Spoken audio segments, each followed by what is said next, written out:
How are you doing with 100 tables? We're trying to encourage you to get some new people in your house or out to dinner. It doesn't have to be a huge deal, but try to get some people together, either some people here you don't know, maybe your neighbors, whatever. We've got a couple of weeks left only, and we don't have half yet. So let's get going on the 100 tables. Get your pictures, send them to Danny at pccpv.org. And we'll see what we can do. Part of this series is to get us relating to other people, to demonstrating mercy, showing and doing justice, and walking humbly with God. So keep that on your mind. It's okay. They're hard to see. We need to move the chairs a little farther away from those. Well, welcome. This is Sunday number 5 out of 7 in our 40 Days of True Religion series. We're exploring what does it really mean and what does God require of people who really desire to follow him. Our premise has been what we do on Sunday is important, but what we do on Monday and Tuesday and Wednesday is just as important. We began with the parable Jesus told to the lawyer about the Good Samaritan and discovered what the lawyer really needed was complete transformation of his personal life if he's really going to please God. And so we looked then at Amos, the minor prophet, to see what God was looking for in the transformed relationships and in their lives in those days. We added some perspective by looking at what the half-brother of Jesus, James, had to say in James 1. Those who consider themselves religious and yet do not keep a tight rein on their tongues deceive themselves, and their religion is worthless. Religion that God our Father accepts as pure and faultless is this: to look after the orphans and widows in their distress and to keep oneself from being polluted by the world. Watch what you say, care for those in need, and keep your character as it should be. And now we're in the middle of a deep dive into one verse in the Old Testament, Micah 6:8. Micah 6:8 says this: He has shown you, O mortal, what is good. And what does the Lord require of you? To act justly and to love mercy and to walk humbly with your God. Micah says there's 3 requirements, 3 demands that God makes of us if we're going to say we're going to follow him. They're absolute necessities. You have to do them. And what does he say that we're supposed to do? You know this, right? You can say it with me. Do justice, love mercy, walk humbly with our God. That was pretty weak. We have to do 3 things. Do justice, love mercy, and walk humbly with our God. And as is our pattern of late, we started at the back and we're working our way forward. We started with walk humbly with our God, and we looked at that last week. There was really only one point of application I wanted us to consider as we thought about what does it mean to walk humbly. And you could summarize what I was trying to say with a quote from Chad Bird. He wrote this: in the end, after he got all of his education, after all he was living his life, I could quote from Augustine's Confessions in Latin, from Rabbi Hoshea in Hebrew, and Luther's Catechism in German. But I had no clue what my daughter's favorite stuffed animal was. In my accomplishments, I only succeeded to fail in the most important parts of life. And we explored ambition. 1 Thessalonians 4:11 says, and make it your ambition to lead a quiet life. You should mind your own business and work with your hands, just as we told you. Don't let ambition guide your relationships. Don't let your ambition declare your importance. Don't let your ambition discern what the will of God is for you. Make it your ambition not to drink of the cultural Kool-Aid that you got to get ahead, to lead a quiet life. It doesn't mean we lower our expectations. It means we lower our eyes. We look next to us. We look around us. And rather than gazing at that next trophy or working, giving up everything for that next raise, we look around at the people whom God has placed in our lives for us to serve. Walk humbly with your God. One application. So this morning we come to the second of the middle requirement in Micah 6:8, which is to love mercy. All right? We got several things to explore as we talk about mercy. First, you got to ask the question, what is mercy? What is it? There are a handful of Hebrew words, which probably makes a really good sermon series come someday. You need to know 4, 5, 6, 8 Hebrew words. That's all. But this word translated here as mercy is one of the key words in the Old Testament. It is the Hebrew word hesed, H-E-S-E-D, hesed. And it's one of their words for love.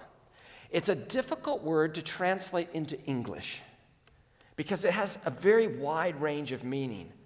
It carries the idea of a completely undeserved kindness or generosity. Hence the concept of mercy. Isaiah 54:10 says this, though the mountains be shaken and the hills be removed, life goes crazy, yet my unfailing love, God is speaking, my hesed for you will not be shaken. No matter what happens. Hesed, you see, isn't just a feeling. It isn't just an emotion. Hesed is an action. It intervenes on behalf of people somebody loves, and it comes to their rescue. It's not describing romantic love. It's not describing infatuation. It's faithful love. Some translations, when I was in school, we translated always pretty much loyal love. It's reliable. It's when a wife prays for her husband to come to know the Lord or come to know God for years. It's the parents who care for their autistic child year after year after year. You'll often see it translated into English as loving kindness. Okay? It is love put into action. And the best part about this word, it is often used of God to describe how he deals with us.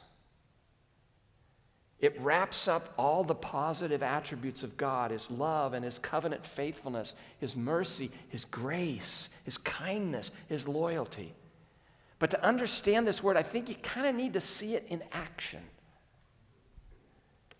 It's all over the Old Testament, but one of the best examples of hesed is to be found in the story of Ruth. We meet Naomi in nothing more or less than a horrible situation. She's a Jew living on the wrong side of the Jordan River. She's living in Moab. Her husband has died. Her 2 sons have died. She's there among the Moabites, living alone with just her 2 daughters-in-law.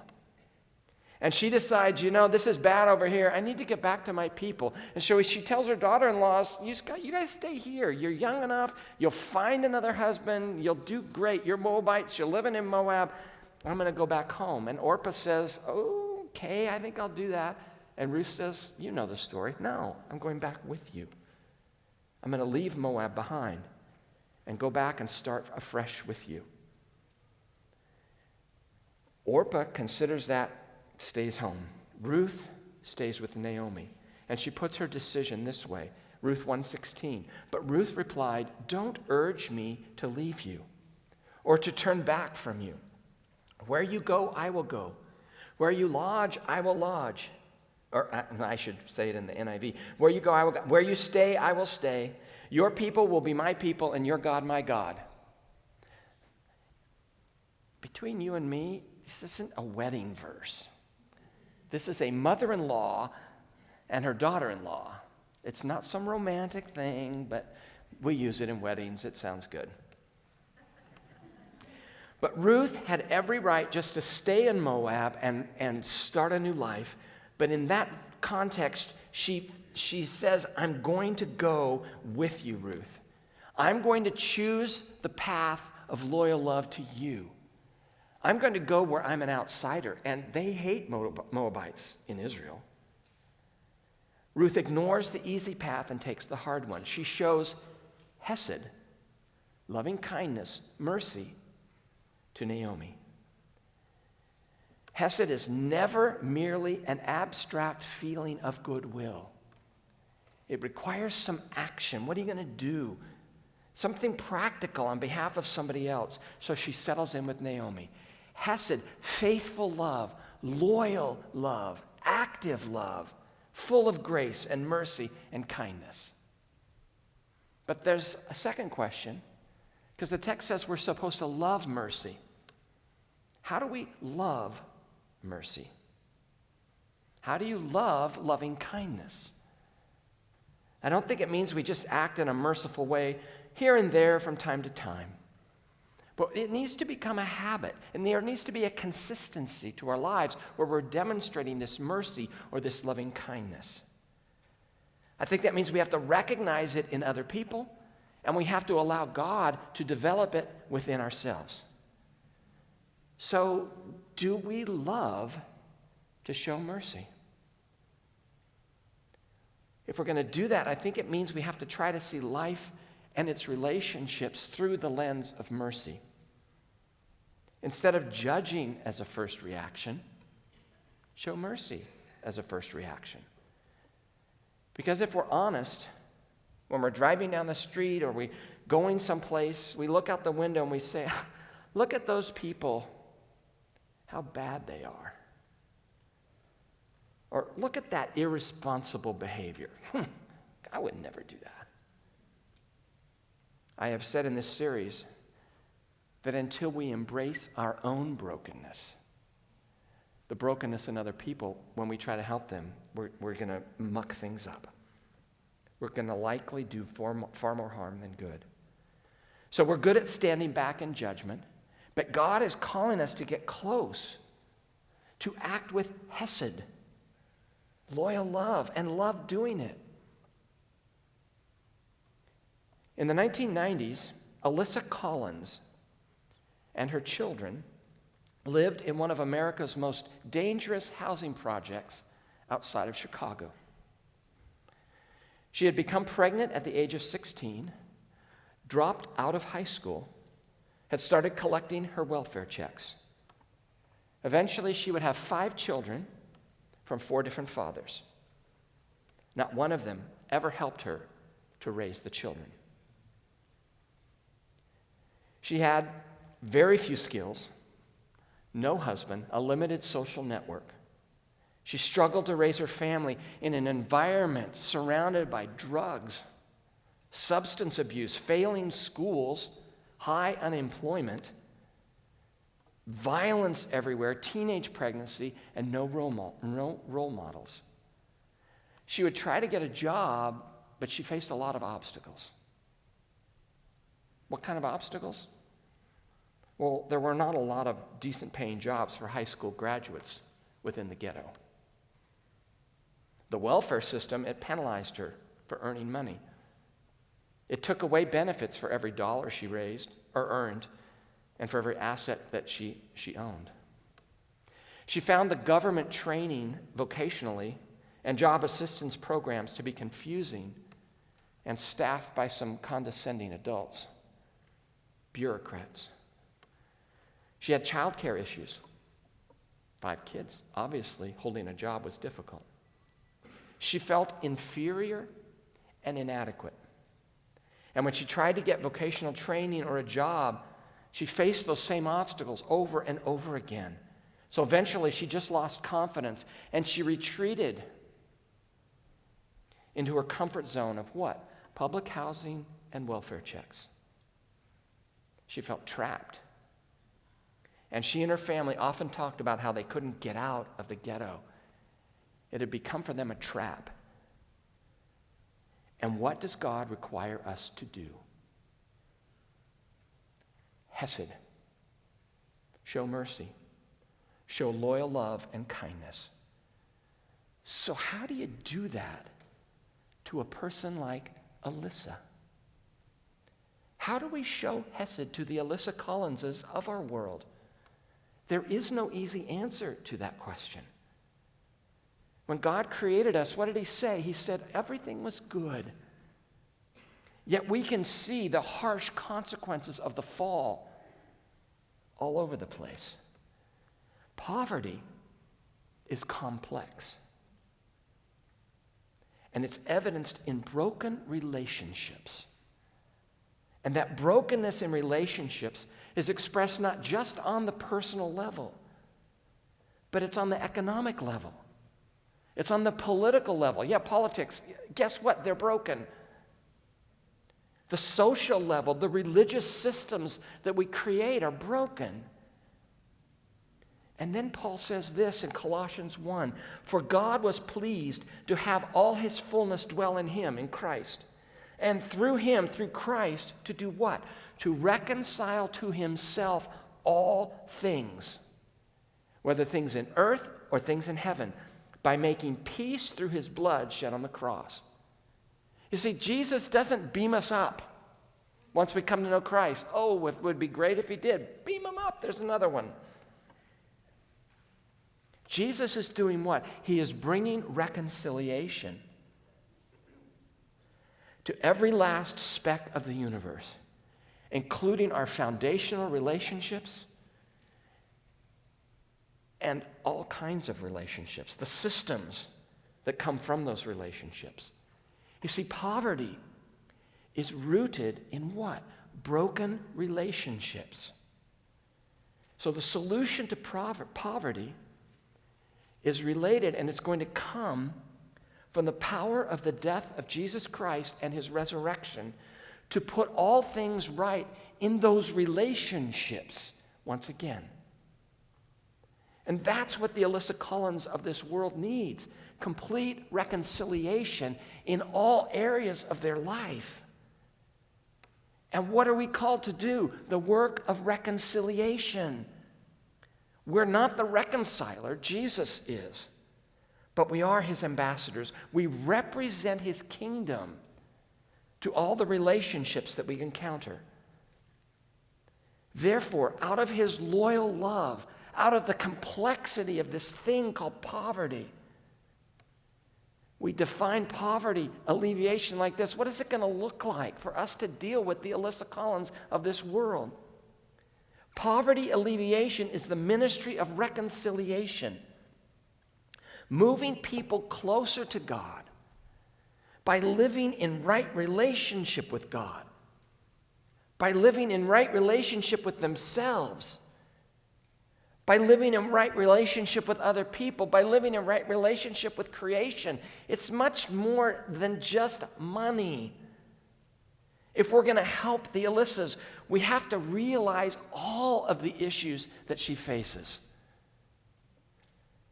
But reconciliation of relationships has to be the guiding compass for our concern. That's what has to shape our goals and our methods, how we do that. You see, the goal is not to make people in poverty, wherever they live, into middle class, upper middle class Americans. That's not the goal. Why not? Have you seen what the stats are for upper middle class Americans? The stats say we are marked by high rates of divorce and sexual addiction and substance abuse and mental illness. Oh, great. Well, let's just make them all middle class people. That's not the issue. The goal cannot be just to give people like Alyssa stuff. Because poverty is complex. She had enough money to survive, but she still felt trapped by poverty. It's much more than just giving her money. The goal, our welfare system gave her enough money to live, but she still felt trapped. So what is the goal? The goal is to restore people to a full expression of their humanness, to being what God created them to be. People who glorify God by living in right relationship with God and with themselves and with other relationships and the rest of creation. And you know what? It is much harder to do than to hand out money, which I think is one reason we have to love doing this, or it will never happen. Are we willing to step up and to love doing mercy as part of the fabric of our lives, because that is true religion. That's what God requires. And it's very messy. But that's what God is calling us to do and to be. It's part of the ministry of reconciliation that we've been given by the Savior. And if we're involved with the poor only out of guilt, or only out of an attempt to get brownie points with God, he says in Micah 6:8, I got to do this. What's the next question? How much do I really have to do? Let's check it off and make sure I've done it. What's the minimum daily requirement for loving mercy? Well, how did Jesus demonstrate loving mercy? What did he sacrifice for us? Well, only his life and on a cross. We don't love mercy to gain the favor of God. We love mercy because of the mercy we've seen and received from God. Now, this isn't easy to consider because we see everywhere we turn, there is so much human need. It's on our street corners. It bombards us in the media. So it's easy for us to harden our hearts and to judge, right? We see Alyssas everywhere, but we don't know any Alyssas. We think she's just foolish, or she's just manipulating the system, or she's lazy. She's taking advantage of our tax dollars or our personal investment. We need to hear God say again through the voice of Micah, as one of mine, you need to love mercy. For what you have received yourself, it is from me. So it's time to dive deep, because there's one more question I have to ask. Isn't poverty just too overwhelming? If he really wants me to love mercy, I'm overwhelmed. The world is too broken. There are too many Alyssas. So what am I supposed to do? I turn on the evening news, and what do I see? First story, the lead is there's another tsunami. It's washed over Indonesia. It's devastated. It left millions without food or clothing or shelter. It goes away to commercial, and the next story back is about the growing number of homeless men in the city who also they have no food, they have no shelter, they have not enough adequate clothing, and it's winter coming. At first glance, it seems that the appropriate response to each of those news stories is the same thing. But is it? People, they need food, they need clothing, they need shelter. But there's something nagging in us as we put those two things side by side. Deep down, it does seem to us that those two crises in life are very different. They require different expressions of mercy, of hesed. So how do we think about these two scenarios? What are some principles that can guide us to help us really do and love mercy? Because we need some wisdom so that we can help each situation without hurting them or us in the process.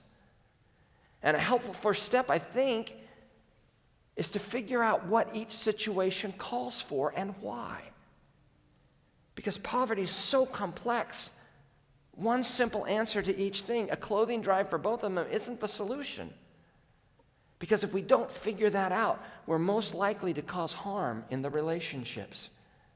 So let's evaluate what's a proper response. You're living your life, and bam, here an earthquake hits. Well, we'll use the tsunami overseas. We'll stick with that.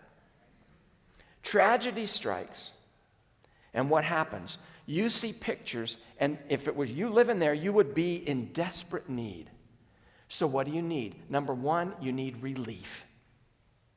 You need relief. Relief can be defined as an urgent and temporary provision of emergency aid. It's urgent, it's temporary. The goal is what? You got to reduce the suffering. Get these people food, get them some water, get them some shelter in the middle of this crisis. It's that earthquake we hear about, it's that tsunami we see. And we see people who are nearly or even completely helpless, and they're experiencing these huge economic needs. There's a need to halt the free fall. Stop that. Stop the bleeding. That's what relief attempts to do. It's assistance that's usually material. That's what they need. They need some stuff because they cannot do it themselves. They don't have the resources anymore.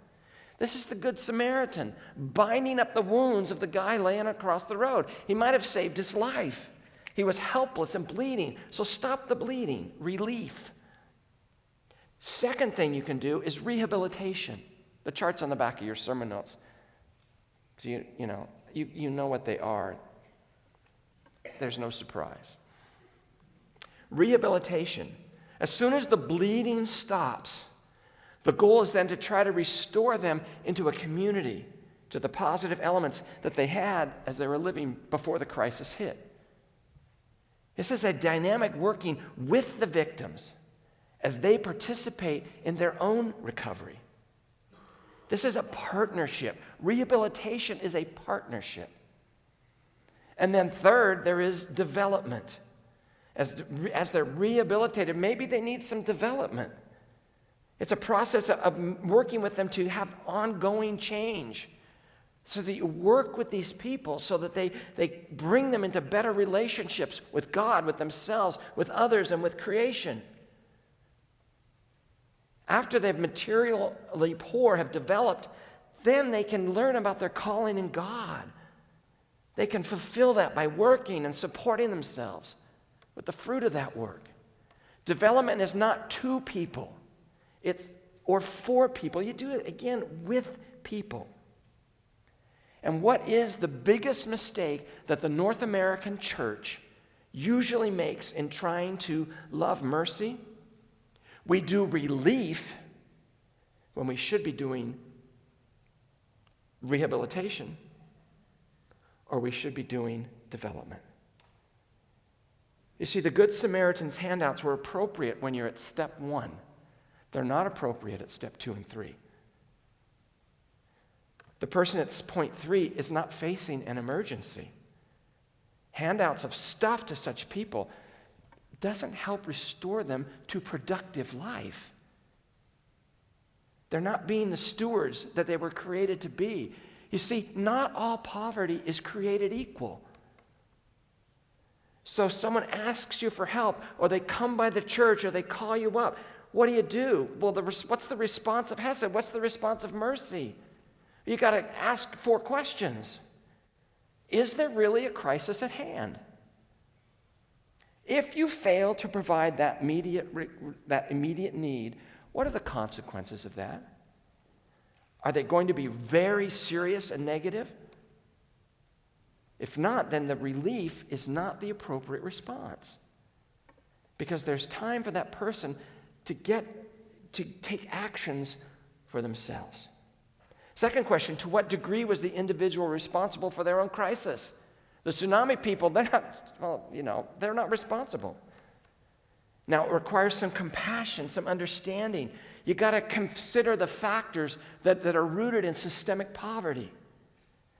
That means you have some compassion for Alyssa. You put yourself in her shoes for a moment. But you also need to consider her part in this situation. Number 3, ask, can the person help himself? Even a little? If they can help themselves even a little, then a handout is usually not appropriate. Why? Because it undermines their capacity to be a steward of their own resources and abilities. Get them in a right relationship with themselves. And fourth, to what extent has this person already been receiving relief from us and other people in the past? How likely is it that they're going to get help from somewhere else in the future? Most people coming by churches these days, we are not the first stop. We're a great church, I get it. But we're not their first stop, and we're not their last stop. They make their rounds. And we are special, but we're probably not the first one-time gift they've received. We might be the 10th. And we understand that in our culture. What happens is if you take that scenario and you have us look at it in a foreign culture.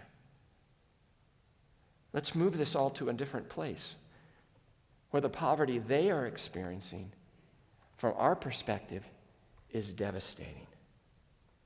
In that context, we are very quick to hand out relief. I'll be honest, I am very quick to hand out relief. We're much quicker to help overseas than we are here at home. Why?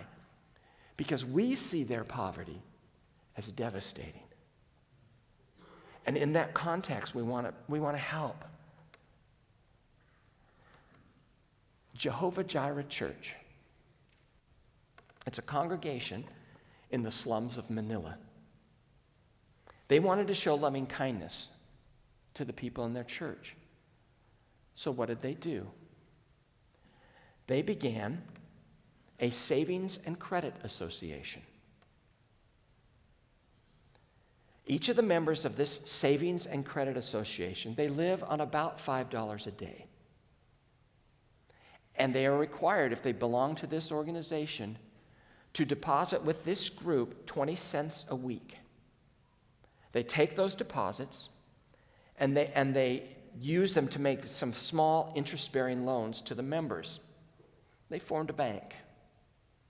In addition, each of these members must contribute 5 cents a week to the association's emergency fund, which they can use to provide emergency aid for people who belong to the co-op. From where we sit, they are all in crisis. 5 cents a day is all they can get them to donate. Money from this emergency fund is lent to members who have a need. It is loaned, not given. At 0% interest, but it's still loaned. And you do not get assistance for your electric bill or your water bill. Not an emergency. You should have taken care of those things. That situation is not an emergency. They will not even give you an emergency loan to have a baby because you've had 9 months to prepare for that delivery and you should have prepared. Finally, the amount of the loan from the emergency fund is limited to however much you've invested in the emergency fund. These people are tough. So what happens if an American church walks into that situation? We're going to project our ideas of what is a good standard of living. And we're going to quickly take relief as our only option. And we're going to dole out our money in ways that they would consider unwise and unuseful and unhelpful. We're going to undermine their local leadership, their accountability and judgment and discipline and stewardship. Research says that the injection of outside funds into these savings and credit groups dooms them to collapse. They're doing fine without us. And the point is this: as we decide if relief is appropriate, we cannot impose our cultural assumptions into contexts we don't understand very well. Whether it's the slums of Manila or the ghetto of Chicago. We begin with the decision: is this relief? Is it rehabilitation? Or is it development? Because if it's relief, it needs to be temporary, and it needs to be done quickly, and it needs to be rare. So, loving mercy. I've used some extended illustrations to help us this morning remember 3 lessons. Number 1, from Alyssa, poverty is complex. It isn't just that she needs money. That didn't help her get out of her situation. If we're going to love mercy, we're going to have to move away, though, from judging her and camp in the mercy area. Second, from Manila, we learned that not all poverty is created equal. We need to distinguish between relief and rehab and development. We need to be wise in our application of aid. And third, from Victor Hugo, we're going to learn, notice the verb. We haven't done the illustration yet, so. we're going to learn that mercy isn't just about being nice. It's going to cost us something. Victor Hugo's Les Miserables, I forgot to ask Joanna how to pronounce all these French words. It tells the story of Jean Valjean, a man who had just spent 19 years in jail for stealing bread. He gets out, he's an ex-con, therefore he's not welcome anywhere. So he ends up, you know the story, you've seen the musical. I haven't, but you have. You just find your illustrations wherever. So he ends up being taken in by a local church. You know, they know God requires charity and love and all these things and hospitality. And so Bishop Muriel tells Valjean, though our lives are very humble, what we have we'll share with you. In a desperate act, Valjean does what? He steals the silver. Their one valuable thing that they have as a church. He takes it and runs off in the middle of the night. The police catch him, and in the morning they bring him back to this church and to this the pastor there, and they said, you know, did you? He says you gave this to them. Did you? Verify, is this true or not? Bishop Muriel, he's in a bit of a tough situation.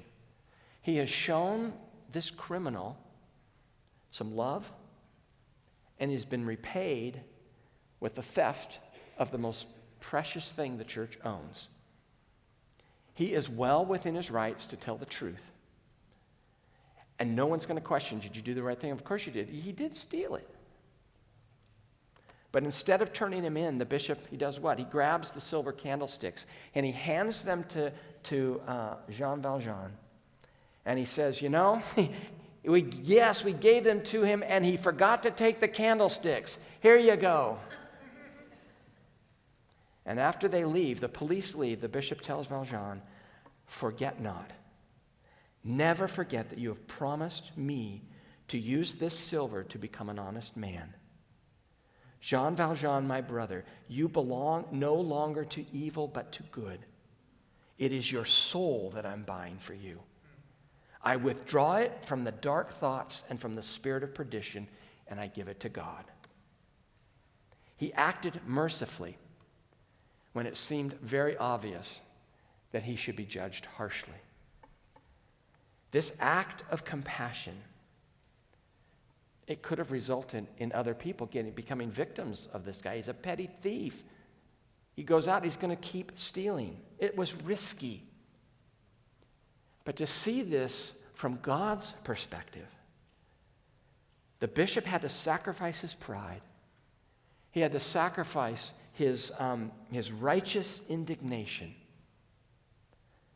Valjean had already responded to his kindness by stealing from him. But this second act of mercy is like being victimized twice. He'd been mistreated, and now he was letting this person get away with it. Mercy isn't just about being nice. It is a kindness that's extended at personal cost when it's within our power to do otherwise. It's having the ability to see the big picture instead of being focused on the respect and the deference and the treatment we think we're deserved. If we want to help people, if we want to be people who love mercy, we need to remember 4 things. First, how much mercy we require from God. The Bible is story after story after story of God's mercy triumphing over judgment. Despite the constant betrayal, God always responds with mercy and with grace and with patience. And in the most shocking display of mercy in history, the sinless Christ goes to a cross to pay for our sin. Hesed, loyal, faithful love. Second, we need to remember how much mercy we require from others. We're all pretty supportive of mercy as a concept when we're on the receiving end of it. We love it. It's when we need to extend it that we begin to look for an alternative way to respond. And as believers, we struggle to work out our salvation and to make decisions so that we will not hurt others and those around us. And yet God still displays his mercy when we fail. And third, and there are only three, how the mercy we experience, we need to remember how the mercy we experience is not always an easy choice for those around us either. Mercy can do what judgment cannot.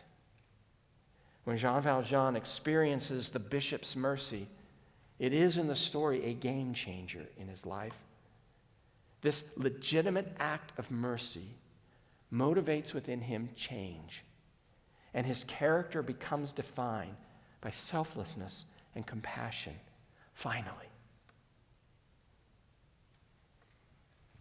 That's the only way we can love mercy at great sacrifice, to follow the example of God, because we have experienced that grace and that mercy ourselves. In the Sermon on the Mount, Jesus tells us that we're expected to be merciful, just as your Father is merciful. And it also isn't always limited to just showing forgiveness for wrongs others have committed, although forgiveness is a huge component, I think, of mercy. But by showing deep kindness and warmth to others and wanting genuinely the best for them, even when they might not deserve it, we love mercy. You have those relationships where you don't think that person deserves your mercy or your grace or your forgiveness. But mercy is messy because it's a process that ultimately depends on us understanding our reconciliation with Christ. Colossians 1, we are pleased, for God was pleased to have all his fullness dwell in him, and through him to reconcile all things to himself. To love mercy isn't something we put in a bottle and we just sprinkle it around in places that we go and wherever we want it to happen. It's going to take people who love to do it, people willing to be faithful over the long haul. What are we doing to show mercy in our community?